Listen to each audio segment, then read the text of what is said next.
Ayo, segera download Quran Tadabbur, tafsir dalam genggaman Anda.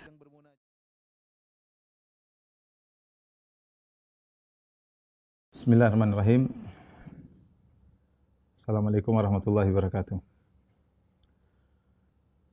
Alhamdulillahi ala ihsanih wa syukru lahu ala taufiqihi wa amtinanih. Wa asyhadu an la ilaha illallah wahdahu la syarika lahu ta'ziman li sya'nih. Wa asyhadu anna Muhammadan abduhu wa rasuluhu da'ala ridwani. Allahumma salli alaihi wa ala alihi wa ashabihi wa ikhwani. Para ikhwan dan akhwat Majelis Ta'lim Denurs yang dirahmati oleh Allah Subhanahu wa taala. Kita melanjutkan bahasan kita tentang qawaid Qur'aniyah ya fi nafs wal hayat. Tentang kaidah-kaidah Quran yang berkaitan dengan jiwa dan kehidupan ya. Kita masuk pada kaidah berikutnya, yaitu kaidah ke-15, wal aqibatu lil muttaqin. Dan kesudahan yang baik adalah bagi orang-orang yang bertakwa. Firman Allah ini, wal aqibatu lil muttaqin, Allah sebutkan dalam dua surat ya, wal aqibatu lil muttaqin. Di antaranya firman Allah Subhanahu wa taala, wa qala Musa liqaumihi ista'inu billahi wasbiru innal arda lillahi yurithuha may yasha'u min ibadihi wal aqibatu lil muttaqin. Itu dalam surat Al-A'raf ayat 128. Nabi Musa berkata kepada kaumnya, bersabarlah ya, minta tolong kepada Allah dan bersabarlah. Innal arda lillahi, sungguhnya bumi ini milik Allah Subhanahu wa taala dan Allah akan memberikan kepada ya siapa yang Allah kehendaki. Wal aqibatu lil muttaqin. Dan kesudahan yang baik adalah bagi orang yang bertakwa. Ini ayat yang pertama menyebutkan ayat ini, wal aqibatu lil muttaqin, kesudahan yang baik bagi orang yang bertakwa. Itu nasihat Nabi Musa kepada Bani Israel untuk bersabar ya, menghadapi ujian yang diberikan oleh Fir'aun dan bala tentaranya, di mana mereka menyiksa memperbudak Bani Israel. Nabi Musa alaihissalam menyuruh mereka untuk ista'inu billahi wasbiru, minta tolong kepada Allah dan sabarlah.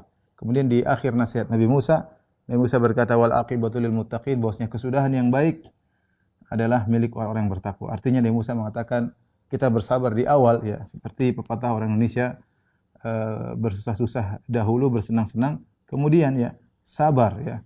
Seorang harus yakin bahwasanya di ujung adalah kebaikan. Wal aqibah, penghujung, lil muttaqin, adalah untuk orang yang bertakwa. Tapi memang untuk meraih penghujung tersebut perlu pengorbanan, perlu perjuangan. Makanya Nabi Musa ingatkan, wal aqibatu lil muttaqin, bahwasanya kesudahan yang baik bagi orang yang bertakwa. Demikian juga yang berikutnya yang Allah sebutkan tentang ayat yang kedua, yaitu surat Al-Qasas 83, yaitu Allah sebutkan tentang kisah Qarun yang dia sombong dengan hartanya ya, sombong dengan pakaiannya ya, sombong dengan kepintarannya ya, maka dia fakharaja ala qaumi fi zinatih, kemudian dia keluar, dia bangga dengan perhiasannya, dengan anak buahnya, dengan hartanya, dengan dia keluar bangga di hadapan kaumnya. Kemudian Allah binasakan dia. Kata Allah, fa khasafna bihi wa bidarihil ard. Maka kami benamkan dia dan juga benamkan rumahnya dan hartanya seluruhnya dalam bumi. Ya, saking banyaknya harta yang dibenamkan oleh Allah, harta Qarun ya dalam bumi, sampai kalau istilah sekarang ada orang ketemu harta dalam bumi, mereka mengatakan harta karun.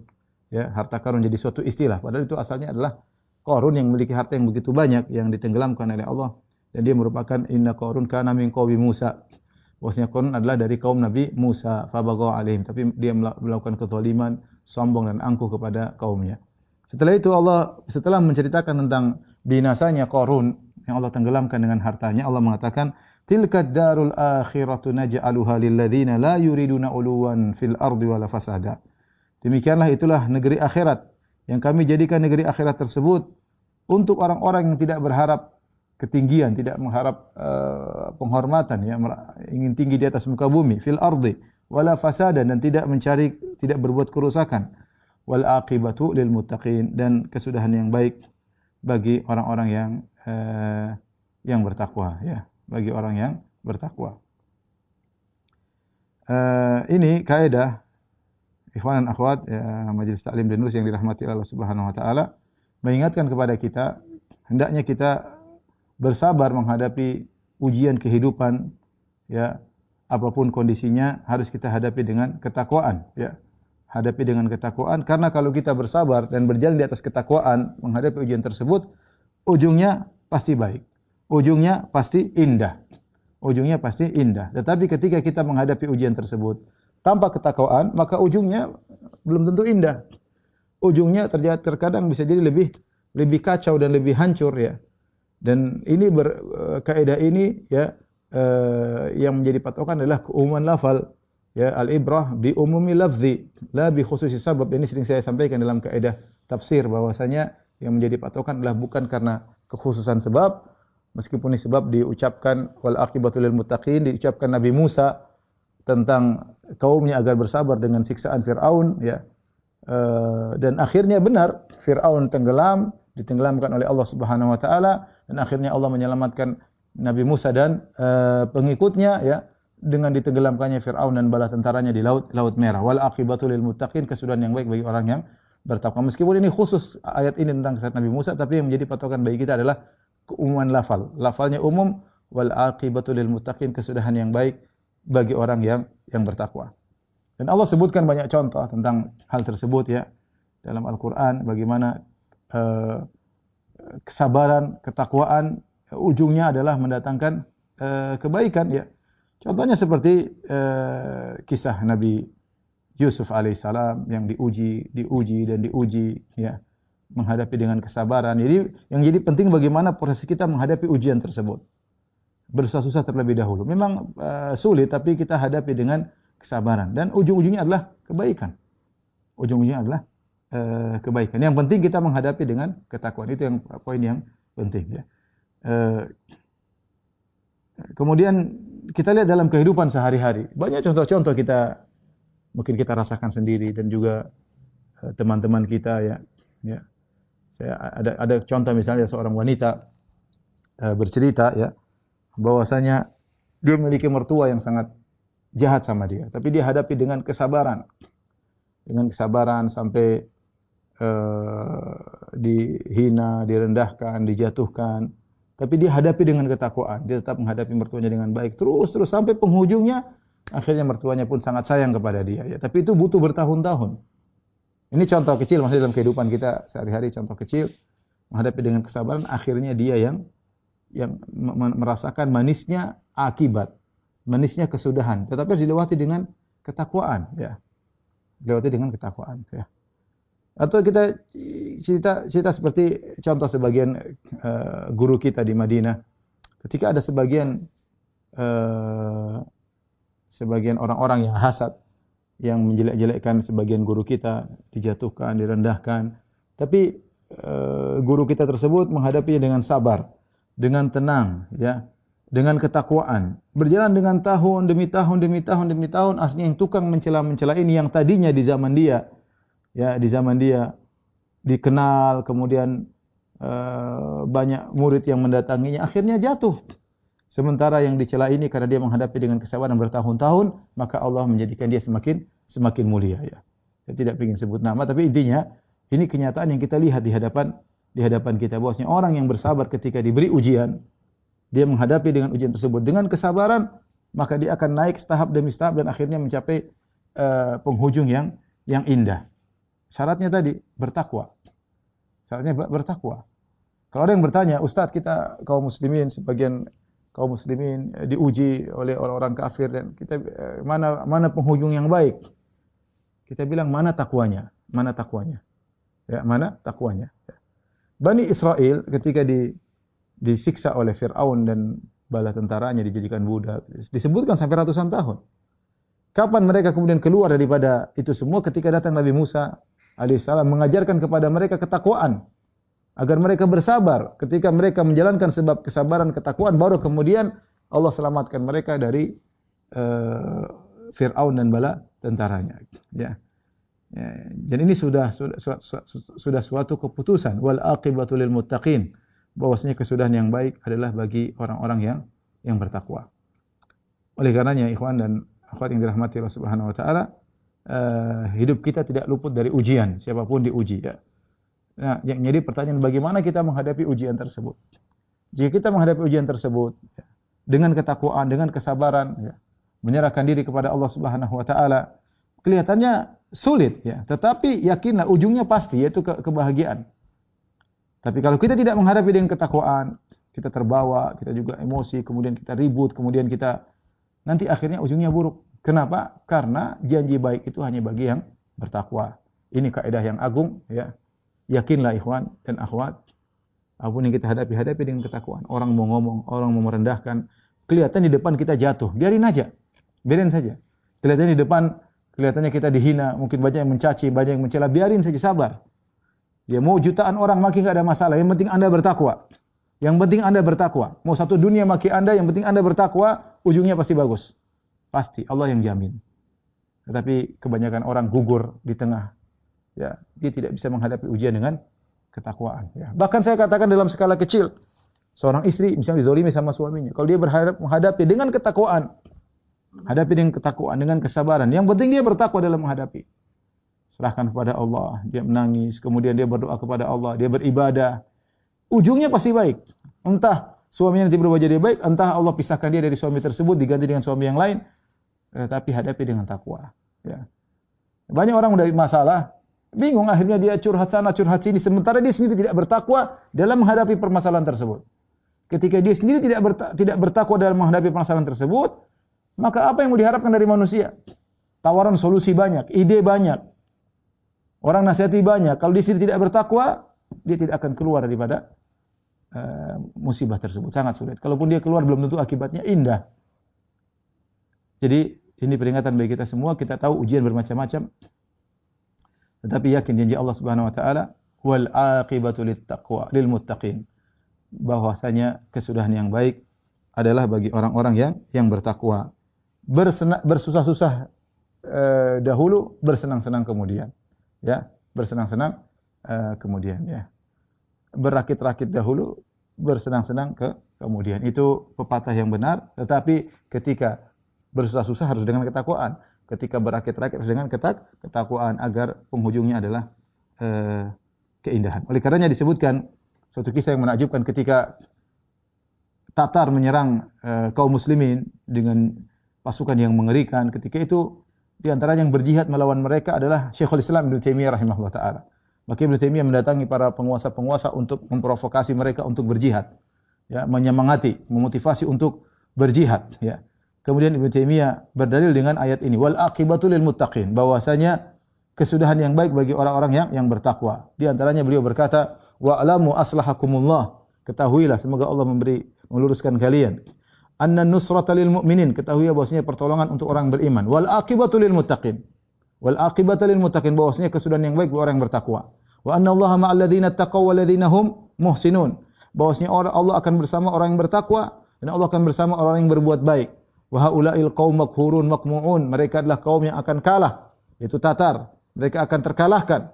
Wallahu subhanahu wa ta'ala nasiruna alaihim, dan sungguhnya Allah akan menolong kita mengalahkan mereka. Padahal kaum muslimin lemah, Tatar sangat kuat, tapi Ibnu Taimiyah menyebutkan dengan penuh keyakinan. Wa muntaqimun lana minhum, dan Allah akan membela kita, menghabisi mereka. Wala haula wala quwata illa billahil azim, tidak ada daya, tidak upaya, tidak ada perpindahan, tidak ada kekuatan kecuali dengan Allah yang Maha Tinggi, Maha Agung. Fa abshiru bi nasrillahi ta'ala wa bi husni aqibatihi, maka gembiralah kalian dengan pertolongan Allah dan gembiralah kalian dengan kesudahan yang indah. Wa hadza amrun, perhatikan Ibnu Taimiyah, wa hadza amrun qad tayaqannahu wa tahaqqaqnahu, dan ini perkara yang kami sudah yakini dan kami telah buktikan. Walhamdulillahirabbil alamin, segala puji bagi Allah penguasa alam semesta. Dan akhirnya mereka menang, berhasil mengusir Tatar. Perhatikan, Ibnu Taimiyah berdalil dengan wal aqibatu lil muttaqin. Intinya, ya, musibah akan datang menghadapi saya ataupun antum. Kita enggak tahu musibah apa, musibah keluarga kah, musibah tetangga kah, musibah kerabat kah, musibah dalam medan dakwah kah, musibah dalam perdagangan kah, musibah apapun.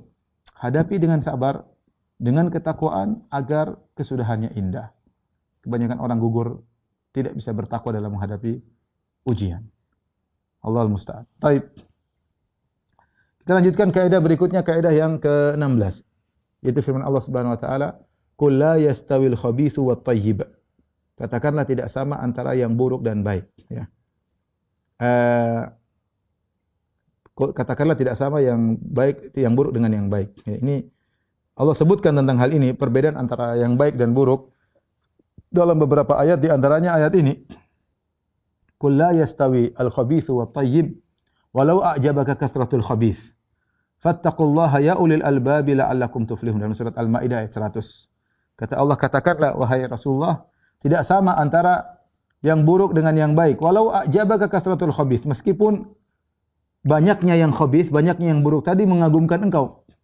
Banyaknya yang buruk itu membuat kau kagum, menyenangkan engkau, tapi tinggalkan. Fattaqullah, bertakwalah kepada Allah, tinggalkan yang buruk. Ya ulil albab, wahai orang yang cerdas, la'allakum tuflihun, semoga kalian beruntung. Allah juga berfirman dalam surat Al-Anfal, wa yaj'alul khabitha ba'dahu 'ala ba'dhin fayarkumahu jami'an fayaj'aluhu fi jahannam. Allah menjadikan yang buruk ya saling menumpuk satu dengan yang lainnya, buruk berkumpul dengan buruk, Allah kumpulkan mereka seluruhnya, fayarkumahu jami'an, Allah kumpulkan segala keburukan, fayaj'aluhu fi jahannam, kemudian Allah lemparkan keburukan tersebut dalam neraka Jahannam. Ini kaidah penting bagi kita ya, agar kita tidak terpedaya dengan jumlah yang banyak tapi ternyata khabith. Dan kita dianjurkan oleh syariat agar kita bisa membedakan antara yang baik dengan yang buruk. Baik dalam perkataan, bedakan mana yang baik maupun yang buruk ya. Yang baik sedikit lebih baik daripada buruk dan meskipun banyak ya. Wal afal, dengan perbuatan ya. Perbuatan yang baik dan buruk harus kita bisa bedakan ya. Dalam akhlak ya. Tahu mana akhlak yang baik maupun akhlak yang buruk. Harus kita punya ilmu sehingga kita bisa bedakan antara yang baik dan yang buruk. Ayat ini menuntut kita untuk punya ilmu sebagai barometer untuk membedakan mana yang baik dan mana yang buruk. Ya. Mana yang baik dan mana yang buruk. Nah, ini sehingga kita bisa bedakan mana perkataan baik, perkataan buruk, mana perbuatan baik, mana perbuatan buruk, mana keyakinan baik, mana keyakinan buruk. Ya. Mana sikap yang baik, mana sikap yang buruk. Ya. Karena mana perdagangan yang baik, mana perdagangan yang buruk, mana hasil yang baik, mana hasil yang buruk, yang haram. Ini berlaku dalam segala hal sehingga kita jangan terpedaya dengan jumlah yang banyak tapi buruk. Makanya Allah mengatakan walau a'jabaka kasratul khabith. Ya, katakanlah tidak sama antara yang baik dan yang buruk, walau a'jabaka kasratul khabith. Meskipun jumlah yang banyak yang buruk membuat engkau kagum, membuat engkau kagum ya. Patokan kita bukan banyak sedikit tapi benar atau tidak, itu menjadi patokan ya. Dan kita tahu bahwasanya meskipun sedikit tapi baik, wal baqiyatus shalihatun khairu inda rabbik, tetapi ini yang tersisa amal saleh di akhirat lebih baik di sisi Allah Subhanahu wa taala daripada yang banyak namun ternyata buruk. Di antaranya misalnya kita sering terpedaya dengan keuntungan yang banyak. Ini praktik dalam kehidupan kita misalnya, keuntungan yang banyak tapi ternyata buruk. Tapi kita tergoda, ya benar tergoda. Ya. Betapa banyak kita ditanya tentang masalah ini, Ustaz, ini ada perdagangan, ya Ustaz, untungnya banyak Ustaz, tapi begini. Kalau saya bilang haram. Ya berat bagi dia untuk ini kesempatan. Untuk merasa meninggalkan kayaknya berat. Enggak bisa halal ke Ustaz, ada caranya, subhanallah. Karena jiwa diciptakan suka dengan harta. Ya, ketika ada celah untuk meraih keuntungan yang banyak, tetapi itu dengan cara yang buruk hendaknya kita tinggalkan. Ingat ayat ini, qul la yastawil khabithu wat thayyibu walau a'jabaka kasratul khabith.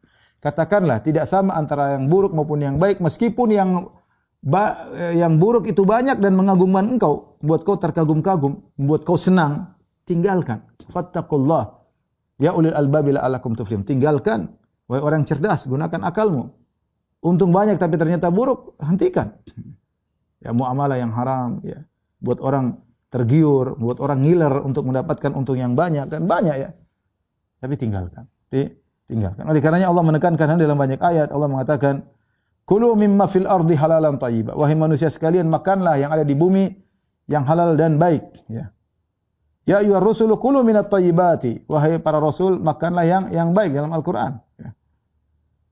Bahkan dalam suatu hadis Rasulullah SAW ingatkan kepada para pedagang, kata Nabi SAW, ya ma'syarat tujjar, wahai para pedagang sekalian, inna syaitana wal ithma yahdurani al-bai'. Wahai para pedagang sekalian, sungguhnya syaitan dan dosa hadir dalam jual beli. Fashubu bai'akum bis sadaqah, maka campurkanlah jual beli kalian dengan sedekah. Ini Rasulullah SAW sedang berbicara tentang jual beli yang halal. Asalnya halal, bukan jual beli riba, bukan jual beli kecurangan, tapi jual beli yang halal. Meskipun jual beli yang halal terkadang setan hadir dan dosa hadir sehingga seorang terkadang meskipun dia jual beli halal, dia terjebak dalam mungkin ada dustanya, mungkin ada sumpah yang tidak benar, ada pensifatan barang yang tidak kurang jujur. Ya namanya jual beli. Ada saja ya, ada aib yang sedikit dia sembunyikan meskipun jual belinya halal. Maka Nabi ingatkan, ya ma'syarat tujjar, wahai para pedagang. Inna syaitana wal ithma yahdurani bai'akum. Yahduranil bai', wahai para pedagang, sesungguhnya syaitan dan dosa hadir dalam jual beli kalian. Ya. Fashubu bai'akum bisadaqah, maka campurkanlah jual beli kalian dengan sedekah. Artinya untuk membersihkan hasil kita supaya bersih, tidak ada khabith-khabithnya, tidak ada buruk-buruknya, banyak sedekah. Banyak sedekah. Dan kita enggak tahu meskipun jual beli kita halal tapi mungkin ada yang miss, mungkin omongan kita ada yang keluar sedikit, mungkin kita tidak mensifati barang dengan sempurna, ada aib sedikit yang kita sembunyikan karena mempengaruhi harga misalnya. Ya kita jujur tapi ada sedikit yang kita sembunyikan. Ya, dia tidak tanya, saya tidak cerita misalnya. Ada saja ya. Ada saja trik-trik setan hadir agar jualan laku. Mau kita tutup sedikit, mungkin ada ini. Intinya orang tersebut ya ridho tapi ya sudahlah. Dia ridho pun ridho tidak sempurna karena ada hal yang tidak diketahui. Makanya untuk membersihkan hasil jual beli kita yang asalnya halal namun tercampur sedikit-sedikit, terkotori dengan terkontaminasi dengan sesuatu yang tidak beres, maka Nabi suruh memperbanyak sedekah. Perbanyak sedekah. Dan ini umum bagi kita semua, bagi antum yang berdagang. Namanya anak perdagangan, namanya cari uang pasti tidak murni 100% halal. Pasti ada 1% kah, 2% kah yang jadi masalah, yang kita langgar, yang kita masyil hal, yang pentingnya sudahlah, enggak apa-apa. Kita enggak apa-apa padahal syariat apa-apa ya. Belum bagaimana lagi, padahal enggak boleh. Ya, seperti ini pun Rasulullah suruh bersihkan daripada yang buruk. Jangan terpedaya untuk yang banyak, sedekahkan. Karena pasti tercampur dengan sesuatu yang tidak beres. Ya. Nah, bagaimana lagi kalau ternyata jual beli tersebut hukum asalnya bukan halal tapi haram dari awal. Harus ditinggalkan total. Walau ajabaka kasratul khabith, meskipun proyek keuntungannya besar. Ya, banyak proyek-proyek, Masya Allah, kalau kita dengar proyek-proyek luar biasa ya. Proyek tapi haram, proyek tapi menipu pemerintah, proyek tapi korupsi. Sudah sama-sama tahu, Ustaz, sama-sama tahu menjadi halal. Ya. Cuma sedikit Ustaz, kalau enggak begini sama, apakah jadi halal? Saya cuma nyogok sedikit, ya, kemudian jadi halal, haram tetap haram. Ya. Maka jangan kau tergiur dengan jumlah yang banyak, karena itu khabith. Walau ajabaka, maka sungguh indah perkataan Allah, "Qul la yastawil khabithu wat thayyib," katakanlah tidak sama antara yang buruk dengan yang baik. Walau ajabaka kasratul khabith, meskipun mengagumkan engkau jumlah yang banyak. Ini contoh dalam kehidupan sehari-hari seorang waspada, jumlah yang banyak kalau khabith percuma. Allah tidak kasih berkah, ya. Riba, yamhaqullahu riba wa yurbis sadaqat. Allah akan menghilangkan keberkahan riba dan Allah akan wa yurbis sadaqat, Allah menambahkan keberkahan sedekah. Orang terpedaya dengan riba, dia masuk riba, untungnya banyak, tapi ingat dia hanya terpedaya, kelihatannya banyak tapi enggak berkah. Walau ajabaka kasratul khabith, meskipun banyak, jangan kau terpedaya. Ini contoh dalam masalahnya jual beli. Contoh lagi, jangan terpedaya dengan jumlah yang banyak. Ya, misalnya seorang dai ketika berdakwah, hendaknya dia menggunakan cara-cara yang syar'i. Ya, cara-cara yang syar'i. Jangan dia terpedaya dengan jumlah yang banyak. Gara-gara supaya mendapat pengikut yang banyak, akhirnya dia menghalalkan yang haram, membolehkan yang, mensunnahkan yang bid'ah misalnya. Ya. Ini bid'ah dia bilang sunnah. Ini syirik dia bilang tauhid. Ini haram dia bilang halal. Ya. Supaya pengikut banyak. Ditanya dia tidak berani menjelaskan. Supaya mendapatkan kedudukan, supaya mendapatkan ya, hasil yang banyak, entah pengikut yang banyak, entah harta yang banyak. Ini ciri-ciri ulama Bani Israel, ulama Yahudi. Ya. Mereka menyembunyikan ilmu. Ya. Mereka mengarang-arang, liyashtaru bihi thamanan qalila, untuk mendapatkan sedikit harta dunia. Ya. Jadi jangan terpedaya dengan jumlah yang banyak. Jangan kita diatur oleh audiens yang banyak sehingga kita akhirnya menghalalkan yang haram. Hati-hati. Makanya Allah Subhanahu wa taala berfirman, "Wa in tuti aktsara man fil ardi yudhilluka an sabilillah." Kalau engkau mengikuti kebanyakan manusia di muka bumi, niscaya mereka akan menyesatkan engkau dari jalan Allah Subhanahu wa taala. Ya. jalan kita lurus, berdakwah dengan selembut-lembutnya, dengan sebaik-baiknya, dengan metode yang terbaik, dengan sarana yang ada, mau dengan sarana apapun, mikrofon, dengan televisi, dengan radio, dengan fasilitas Zoom, dengan YouTube dan yang terserah. Tapi jangan terpedaya dengan jumlah yang banyak tapi ternyata hanya fata morgana. Ternyata kita meraih jumlah yang banyak tersebut dengan mengikuti keinginan masyarakat. Ditanya tentang musik, dia tahu haram. Dia tahu perkataan ulama Syafi'i yang mengatakan haram. Tapi demi mau apa lagi, halal. Dia tahu kalau dia bilang haram, dia akan ditinggalkan. Ditanya tentang seorang, dia tahu orang itu punya kesalahan dalam akidah. Bagaimana tentang si fulan? Dia mau sebutkan kesalahannya enggak berani, akhirnya dia puji. Puji habis-habisan. Supaya apa? Orang senang sama dia. Benar, kemana-mana orang senang sama dia. Ya. Tapi apakah itu yang Allah inginkan? Walau a'jabaka kasratul khabith. Ya. Jangan, walaupun jumlah yang banyak menyenangkan engkau. Fattaqullah, bertakwalah kepada Allah. Dan ini contoh seorang jangan terpedaya dengan jumlah yang banyak, waspada, ya. Bertakwa kepada Allah, sampaikan yang benar, ya. Sebagaimana para pedagang punya ujian untuk jujur dalam berdagang, untuk bertakwa dalam berdagang, meskipun mengorbankan untung yang banyak, akhirnya untung banyak tidak dapat. Dia bersabar, dia bertahan, maka dia terpuji. Demikian pula dalam dakwah, jangan tergoda dengan jumlah yang banyak, supaya jumlah yang banyak maka melakukan yang haram. Ya akhi, walau a'jabaka kasratul khabith. Meskipun jumlah yang banyak yang buruk, ya, menyenangkan engkau. Jangan terpedaya. Sampaikan perintah Allah Subhanahu wa taala, sampaikan ajaran Nabi Muhammad sallallahu alaihi wasallam, ya. Meskipun pengikut tidak banyak. Wallahu alam bisawab.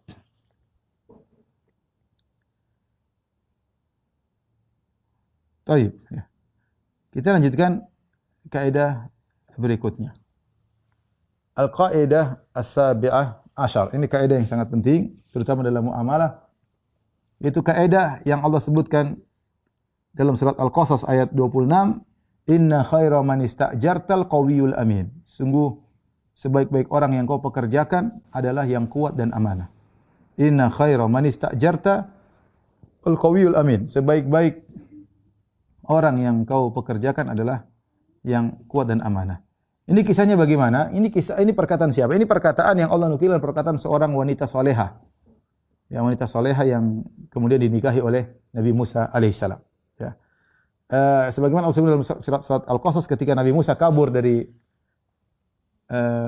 Mesir, ya, sebelum diangkat menjadi seorang rasul, ya, kabur dari Mesir karena dia telah membunuh salah seorang pengikut Fir'aun. Innal mala'a ya'tamiruna bika liyaqtuluk fakhruj inni laka minan nasihin. Ketika dia habis bunuh orang, ada yang nasihati, wahai Musa, sungguhnya Fir'aun dan pengikutnya sedang rapat berkumpul untuk membunuh engkau karena kau telah membunuh salah seorang pengikutnya. Fakhruj, keluarlah engkau dari Mesir, inni laka minan nasihin, aku sungguh menasihati engkau. Fakharaja minha khaifan yataraqab. Akhirnya Musa pun keluar dari Mesir dengan penuh ketakutan dan tidak sempat bawa bekal. Kaget, tiba-tiba kabur. Sehingga dia berjalan menempuh padang pasir, menempuh jalan yang jauh pergi menuju Madian. Dan kemudian dalam kondisi kelaparan sampai sangat lapar, tiba-tiba sampai falamma warada ma'a Madian, sampailah dia satu di sumber air, yaitu semacam sumur. Dia mendapati orang-orang sedang mencari air. Wa wajada min dunihim ra'ataini tadhudan. Di antara orang-orang tersebut ada dua orang wanita yang tidak mengambil air dan menahan-nahan kambingnya yang ingin ke sana, ditahan-tahan sama dua wanita ini. Qala ma khatbukuma? Kenapa kalian di sini? Kata Nabi Musa. Kata mereka berdua, la naski hatta yusdir ar-ri'a. Kami tidak akan mengambil air sampai orang-orang pada pergi semuanya dulu, yang mereka tidak ingin bercampur baur dengan laki-laki di sana. Wa abuna syekhun kabir, dan bapak kami sudah tua. Dan ini menunjukkan bahwasanya orang-orang itu orang-orang yang buruk akhlaknya. Harusnya kalau ada perempuan didahulukan. Dia dahulukan sudah cuma dua orang saja kok, ambil terus pulang. Tapi mereka lihat perempuan tersebut dua tadi menahan kambingnya, mereka biarin saja. Tidak mereka persilahkan. Ini menunjukkan akhlak mereka buruk. Akhirnya Nabi Musa lihat kondisi, kalau mereka harus nunggu harus sampai lama, sementara Orang tua, dua wanita ini sudah sangat tua. Fasaqalahuma, maka Nabi Musa menolong mereka berdua tanpa diminta. Lihat bagaimana pekannya Nabi Musa, lihat ada orang susah, dia tanya, ada apa? Oh ini begini, dia ambilkan tanpa diminta. Dan tanpa minta upah dia kasih. Dia kasih, kemudian mereka berdua pulang. Ya. Thumma tawalla ila dhil, sementara Nabi Musa kelaparan. Kemudian dia bernaung di bawah sebuah pohon. Rabbi inni lima anzalta ilayya min khairin faqir. Maka dia berdoa, ya Rabbku, sungguhnya aku butuh, fakir kepada kebaikan yang kau berikan kepada aku. Disebutkan oleh sebagian ulama, Nabi Musa lapar. Sampai disebutkan kulitnya agak kehijauan karena dia banyak makan daun. Tidak ada makanan. Sempat dalam kondisi lemesnya dia masih bisa nolong wanita tersebut. Akhirnya wanita itu pulang cerita sama bapaknya. Akhirnya datanglah salah seorang dari mereka berdua. Datang menemui Nabi Musa al-istihya, tamshi al-istihya, datang berjalan dengan malu-malu. Dia mengatakan, "Inna abi yad'uka liyajziya laka ajra ma saqaita lana." Wahai Musa, sungguhnya ayahku mengundangmu untuk memberi balas hutang budi karena kau telah membantu kami mengambil air. Maka Nabi Musa pun mengikuti wanita tersebut sampai ke rumah bapaknya. Akhirnya ngobrol dengan Nabi Musa. Nabi Musa cerita tentang apa yang terjadi di Mesir, kenapa dia kabur, ya. Kemudian kata bapaknya, najauta, kau telah selamat wahai minal qaumi dzalimin, kau sudah selamat dari orang-orang yang zalim. Kemudian wanita tersebut yang tadi datang malu-malu suruh Nabi Musa datang ke rumah bapaknya, akhirnya dia mengatakan perkataan ini, ya abati sta'jirhu, wahai ayahanda, kerjakanlah lelaki ini. Inna khairu man ista'jartal qawiyul amin. Sungguhnya orang yang paling pantas untuk kau pekerjakan adalah al-qawi al-amin, yang kuat dan amanah.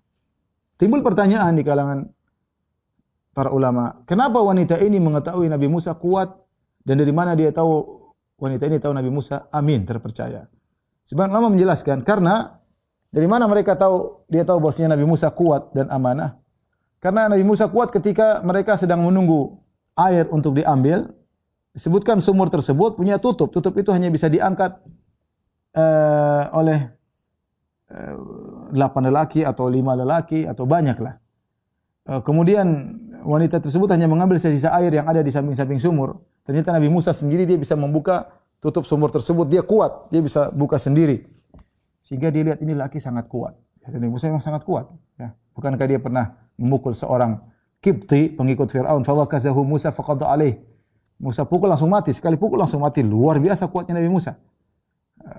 Nabi Musa pernah mukul batu sampai batu tersebut ada cap tangannya, saking kuatnya pukul Nabi Musa ya. Ya. Kita kalau mukul batu bukan ada cap tangan kita di batu, cap batu di tangan kita ya. Nabi Musa sangat kuat ya. Terus dari mana wanita itu tahu Nabi Musa amanah? Disebutkan ketika Nabi Musa ingin ke rumah bapaknya, maka Nabi Musa menyuruh wanita tersebut di belakang, dia jalan di depan.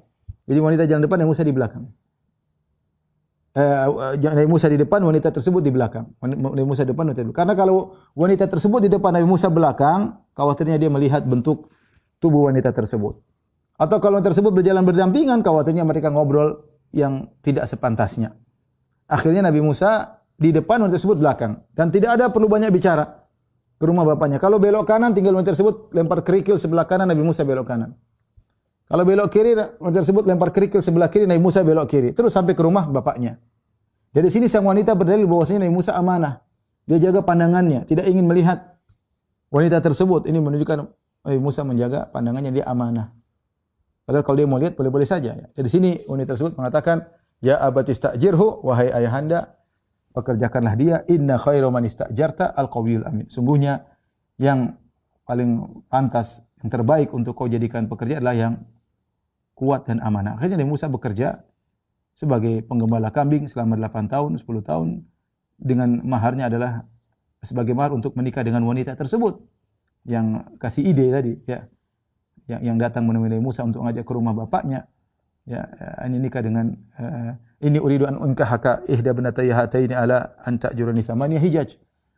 Wahai Musa, kata bapaknya, bapak wanita tersebut, aku akan menikahkan engkau dengan salah seorang dari putriku, ya, dengan syarat kau bekerja sebagai mengurus kebunku, mengembalakan kambing 8 tahun atau 10 tahun. Nah, ini Nabi Musa terima, ya.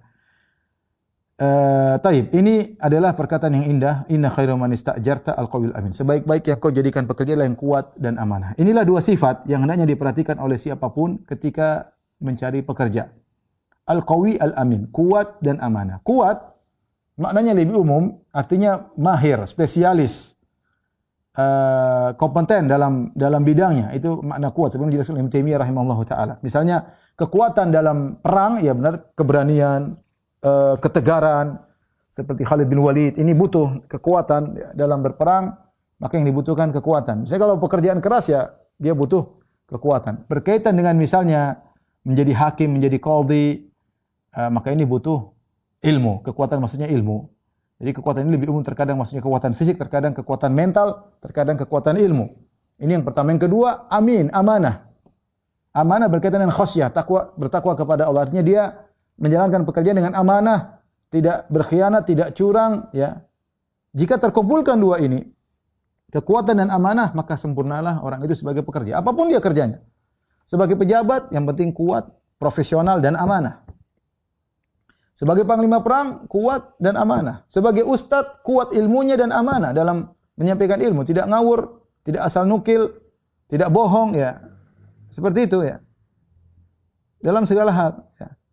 Sebagai kepala rumah tangga, kuat dan amanah. Kuat, dia punya ilmu, dia punya jiwa kepemimpinan, dan dia punya amanah untuk tahu bahwasanya anak istrinya adalah amanah yang Allah titipkan kepadanya. Jadi ini dua syarat dalam menjalankan segala aktivitas, ya. Kalau kita ingin mempekerjakan orang, cari yang kuat dan amanah. Allah sebutkan juga, jadi Allah sebutkan tentang digabungkannya antara kuat dan amanah dalam 3 ayat dalam Al-Quran. Ayat yang kedua, ketika Nabi Sulaiman ingin agar singgasana Ratu Balkis didatangkan. Jadi Ratu Balkis dan balantaranya meninggalkan kerajaan mereka menuju Sulaiman, menuju Baitul Maqdis. Nabi Sulaiman ingin bikin kejutan kepada Ratu Balkis. Sebelum dia datang, singgasananya sudah datang lebih dahulu. Dan kita tahu Nabi Sulaiman alaihissalam punya anak buah, ada jin-jin dan yang lainnya. Maka Nabi Sulaiman berkata, "Ya ayyuhal mala'u." Qala ya ayyuhal mala'u ayyukum ya'tini bi arsyiha qabla an ya'tuni muslimin. Wahai anak buahku sekalian, wahai pembesar-pembesarku, siapakah di antara kalian yang bisa mendatangkan singgasana Ratu Balkis kemari sebelum mereka datang? Sebelum mereka datang kemari. Qala ifritun minal jin, berkatalah jin ifrit, jin yang paling jago ini, "Ana atika bihi." Saya akan mendatangkan singgasana tersebut. Qabla an taquma min maqamik, sebelum kau berdiri di tempat dudukmu. Kemudian dia berkata, "Wa inni alaihi laqawiyyun amin." Dan aku untuk menjalankan tugas itu kuat dan terpercaya. Amanah. Artinya tenang wahai Sulaiman. Sebelum kau berdiri di tempat dudukmu, itu singgasana sudah datang. Percaya, saya ini kuat, tidak ada yang ragu kekuatan Ifrit. Dan dia amanah, dia berjanji, saya amanah, urusan ini saya akan laksanakan. Ini di sini Allah menyebutkan tentang dua sifat yang menunjukkan pekerjaan itu menjadi profesional jika terkumpulkan dua sifat, qawi, al-quwwah, kekuatan, dan al-amanah, al-qawiyul amin. Al-qawiyyu al-amin. Demikian juga Allah sebutkan penggabungan antara kekuatan dan amanah. Misalnya ketika dalam urusan menyampaikan risalah dari Allah kepada Nabi sallallahu alaihi wasallam, ya. Jibril alaihissalam sebagai perantara antara Allah dengan Nabi memiliki sifat kuat dan amanah. Allah Subhanahu wa taala berfirman tentang malaikat Jibril dalam surat At-Takwir, "Innahu laqaulu rasulin karim." Sungguhnya Al-Qur'an itu dibawa oleh seorang rasul yang mulia, yaitu malaikat Jibril. Dzi quwwah inda dzil arsy makin. Dzi quwwah, malaikat Jibril tersebut memiliki kekuatan. Inda dzil arsy makin, memiliki kedudukan di sisi Allah Subhanahu wa taala penguasa arsy. Jadi Allah mengatakan dzi quwwah, malaikat Jibril memiliki kekuatan untuk mengemban amanah, menyampaikan firman Allah kepada Nabi Muhammad sallallahu alaihi wasallam. Muta'in thamma amin, dia ditaati dan dia adalah amanah, dia adalah pemimpin para malaikat dan dia amin, terpercaya. Jadi malaikat Jibril memiliki dua sifat, al-qawi al-amin, kuat dan amanah, terutama menjalankan tugas yang berat, menyampaikan firman Allah kepada Nabi Muhammad sallallahu alaihi wasallam. Jadi tidak ada satu lafal pun yang dikarang oleh malaikat Jibril dikurangi atau ditambah oleh malaikat Jibril karena malaikat Jibril kuat dan amanah. Di antara ayat juga yang menggabungkan antara kuat dan amanah adalah kisah Nabi Yusuf alaihissalam. Ya. Ketika sang raja ya mengatakan kepada Nabi Yusuf setelah Nabi Yusuf menafsirkan mimpinya, ternyata kejadian sebagaimana yang terjadi ya, maka raja mengatakan innakal yauma ladaina makinun amin ya. Makinun amin ya. Engkau wahai Yusuf ya, pada hari ini kau akan diberi kedudukan yang kau terpercaya dengan kedudukan tersebut. Amin ya. Maka Nabi Yusuf berkata, "Ij'alni ala khazainil ard. Inni hafizun alim." Wahai raja, jadikanlah aku untuk mengurusi khazainil ard, mengurusi harta benda kerajaan, jadi menjadi bendaharawan ya. Biarkan aku ya, amanahi aku, kalau kau tahu aku terpercaya, amanahi aku untuk mengurusi harta kerajaan Mesir. Kata Nabi Yusuf alaihissalam, inni hafizun alim. Aku hafiz, yaitu aku bisa menjaga, dan alim, dan aku berilmu. Jadi ini kekuatan dari sini adalah ilmu, sebagaimana tadi dijelaskan oleh Ibnu Taimiyah rahimahullah taala. Ya. Jadi dia terkumpulkan amin dan alim. Alim maksudnya kuwah. Nabi Yusuf terkumpulan kepadanya kekuatan dan amanah sehingga dia profesional dalam mengurusi harta yang milik kerajaan Mesir. Ini semua dalil bahwasanya namanya pekerjaan menjadi profesional ketika terkumpulkan kekuatan dan amanah. Namun kata Ibnu Taimiyah rahimahullah taala, terkumpulkan dua perkara ini sekarang tidak mudah, terutama dalam kondisi-kondisi yang berat, pekerjaan-pekerjaan keras tidak mudah. Ya. Tetapi kalau tidak terkumpulkan keduanya, maka cari yang paling maslahat. Sampai beliau mencontohkan seperti masalah peperangan. Ketika terjadi peperangan, di depan kita ada dua misalnya, calon panglima. Yang satunya al-qawi, kuat tapi tidak amanah. Yang satunya amin tapi tidak kuat. Amin, percaya, terpercaya tapi tidak kuat, tidak pandai dalam pengaturan ketentaraan. Tidak pandai dalam pengaturan strategi peperangan. Yang satunya jago tapi tidak amanah, ada kefajiran, mungkin dia ada minum khamarnya, mungkin dia ada nakal-nakalnya ya. Yang satu jujur, amanah tapi tidak pandai dalam strategi peperangan. Dalam seperti ini apa yang didahulukan? Kalau terkumpul dua-duanya itu yang oke. Tapi kalau tidak mampu terkumpul dua-duanya, mana yang kita pilih? Maka kata Ibnu Taimiyah rahimahullah taala, dan dia menukil dari perkataan Imam Ahmad bin Hanbal ketika ditanya tentang permasalahan ini, yaitu mura'atul aslah, lihat mana yang paling maslahat. Kalau seperti dalam peperangan, maka yang paling maslahat adalah memilih pemimpin yang kuat meskipun tidak amanah. Kekuatannya untuk kaum muslimin, kefajirannya untuk dirinya sendiri. Kefajirannya untuk diri sendiri. Karena yang kita lihat kemaslahatan orang banyak lebih penting. Meskipun ternyata dia tidak begitu amanah, masih ada kefajirannya untuk dia yang dia tanggung jawab, adapun kekuatannya untuk kemaslahatan kaum muslimin. Tapi kalau bisa terkumpul dua-duanya, maka ini yang terbaik. Kita tidak usah bicara sampai skala pekerjaan yang mungkin menurut kita sederhana, tapi butuh dua ini. Contoh seperti supir, contoh seperti pembantu. Kita cari pembantu yang mahir, kuat, maksudnya kekuatan mahir dari si pembantu yang mahir dalam bekerja, amanah. Tidak gampang, betapa banyak pembantu nyolong, nyuri. Dia mungkin kerjaannya bagus, ngurus ini, masak bagus, rumah ini bagus, ngurus anak bagus, tapi nyolong. Yang terkumpulkan dua-duanya ada, tapi tidak banyak ya. Tidak banyak. Ada yang amanah tapi lelet kalau kerjanya ya, molor terus pekerjaannya ya. Tidak sehebat yang satunya, tapi tidak amanah, suka nyolongan ya. Ya, kalau makanya seorang kalau dapat pekerja yang dia kuat dan amanah, profesional dan amanah, maka peganglah erat-erat karena itulah yang diharapkan. Dan inilah dalam kehidupan sehari-hari, kalau kita ingin cari pekerja, kalau kita ingin milih, ingin menentukan, maka carilah yang terkumpulkan dua sifat di dalamnya, yaitu al-qawiyyu, al-amin, yang kuat dan amanah. Baik, satu lagi kaidah yang ke-18, wala yahiqul makru sayyi'u illa bi ahlihi. Dan tidaklah rencana yang buruk itu kembali kecuali kepada perencananya. Tidaklah rencana yang buruk itu kecuali kembali kepada yang berencana tersebut. Ini Allah sebutkan dalam surat Fatir ayat 42 43, kata Allah Subhanahu wa taala, wa aqsamu billahi jahda aymanihim La in ja'ahum nadhirun la yakununna ahda min ihdal umam. Mereka bersumpah dengan nama Allah dengan sumpah yang sungguhnya.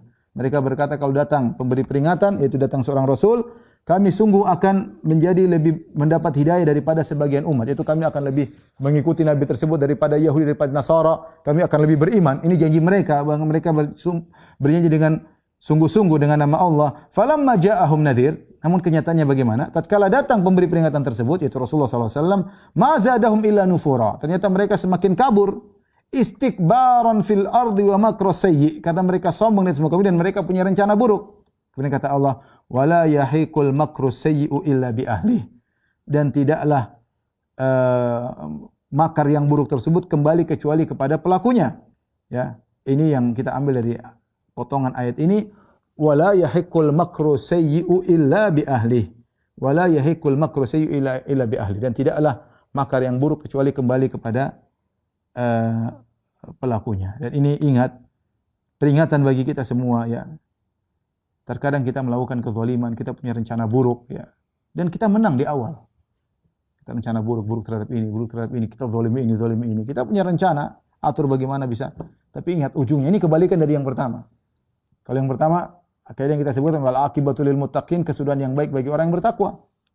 Kita kelihatannya kalah di awal, tapi kita sabar menghadapi, ujungnya indah. Ini sekarang sebaliknya, wala yahiqul makru sayyi'u illa bi ahli. Ya, bahwasanya tidaklah makar yang buruk kecuali menimpa perencananya. Kelihatannya di awal menang, senang, ujungnya nanti buruk. Ujungnya nanti buruk. Yang sering terkadang menimpa keburukan tersebut kepada pelakunya dan dia tidak sadari, dia menganggap itu sesuatu yang normal. Padahal itu adalah makar yang balik kepada dia. Ini banyak contohnya ikhwan. Banyak ya. Banyak ya. Saya diceritain oleh seorang ya. Bagaimana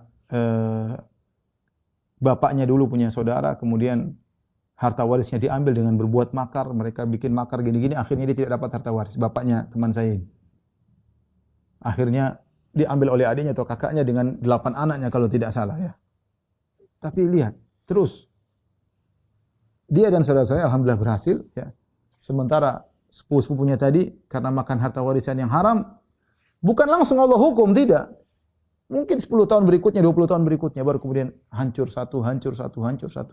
Mereka bersekongkol untuk merebut harta dari saudara mereka sendiri dan dikasih oleh bapak teman saya tersebut, dikasih.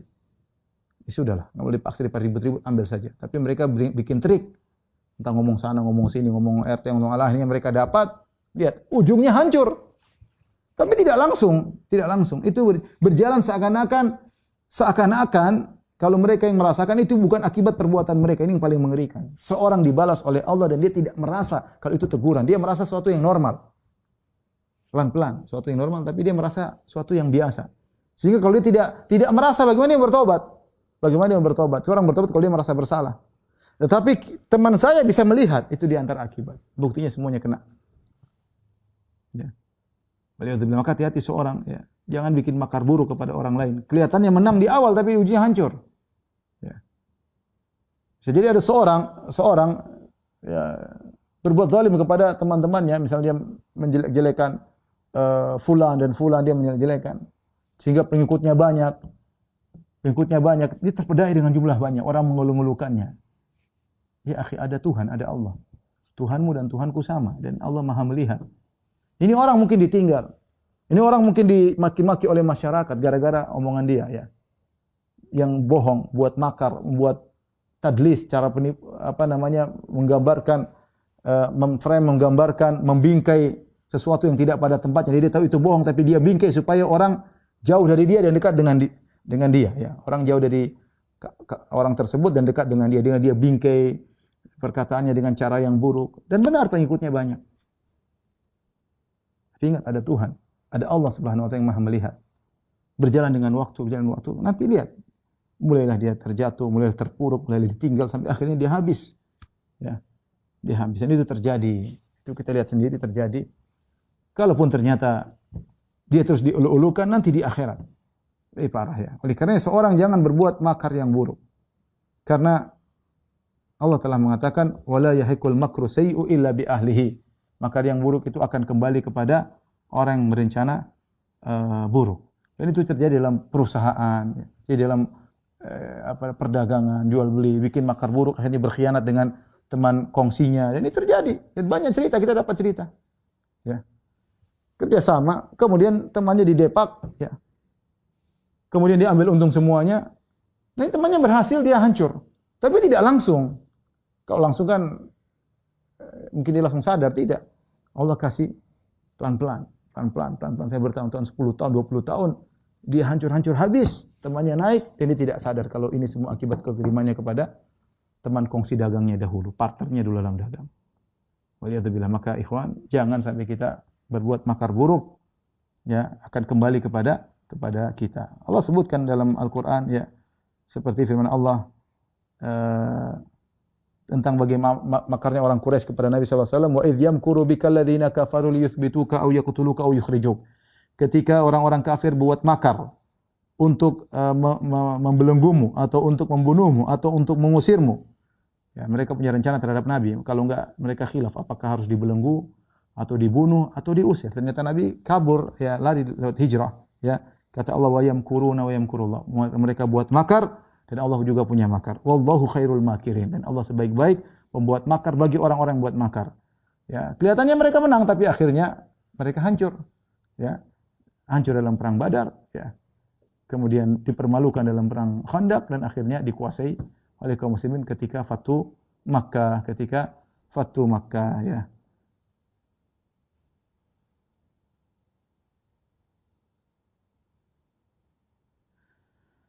Taib, demikian saja yang bisa kita sampaikan pada kesempatan kali ini. Semoga 4 kaidah tadi yang kita sampaikan bermanfaat bagi dalam kehidupan kita sehari-hari.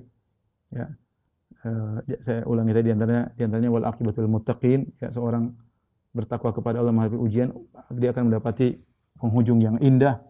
Kemudian juga jangan terpedaya dengan jumlah yang banyak tapi buruk, ya. Qul la yastawil khabithu wat thayyib walau a'jabaka kasratul khabith. Katakanlah beda antara yang buruk dan yang baik, meskipun yang buruk menakjubkan engkau, membuat kau kilau melihat jumlah yang banyak, harta yang banyak, pengikut yang banyak. Hati-hati. Yang ketiga, inna khairan man ista'jarta al-qawiyul amin, yang paling baik untuk dipekerjakan, yang profesional, yaitu kuat dan amanah. Dan yang keempat, hati-hati, wala yahiku al-makru sayyi illa bi ahli, bahwasanya tidaklah rencana buruk kecuali kembali kepada perencananya. Wallahu a'lam bishawab. Mungkin sampai di sini saja kajian kita kepada Majelis Ta'lim dan Nurs. Insyaallah kita lanjutkan pada kesempatan yang lain. Kurang lebihnya saya mohon maaf. Wabillahi taufiq wal hidayah. Assalamualaikum warahmatullahi wabarakatuh.